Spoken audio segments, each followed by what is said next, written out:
Hello friends, आज हम बिना घी और तेल से पराठा बनाएंगे। तेल के बिना बनाएंगे। तो मैंने यहाँ पे एक गोभी ली है, उसे हम कद्दूकस कर देंगे। फिर मिक्सिंग बाउल में गोभी, प्याज, टमाटर और थोड़ी सी हरी मिर्च और थोड़ा सा धनिया डालेंगे। फिर उसमें बेसिक से मसाले डालेंगे और अच्छी तरह से मिक्स कर देंगे।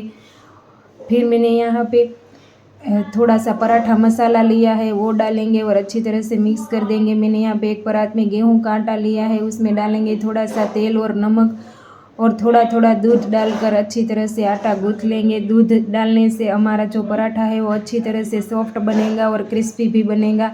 फिर यहाँ पे मैंने एक थोड़ी सी लुई ली है और अच्छी तरह से उसे रोटी की तरह बेल देंगे और हमने जो स्टफिंग बनाया था ना, वो बीच में रखेंगे और अच्छी तरह से कवर कर देंगे और रोटी की तरह उसे हल्के हाथों से बेल देंगे। अगर आप मेरी चैनल पे नए हो तो मेरी चैनल को सब्सक्राइब कीजिए और मेरे पेज को लाइक और फॉलो कीजिए। तो हमारा पराठा है वो बेल चुका है। अब उसमें थोड़ा सा सूखा आटा लगाएंगे और चिली फ्लेक्स और हरा धनिया डालकर उसे गरम तवे पर सेक लेंगे। तो हमें पराठा है वो अच्छी तरह से दोनों और क्रिस्प होने तक सेक लेना है।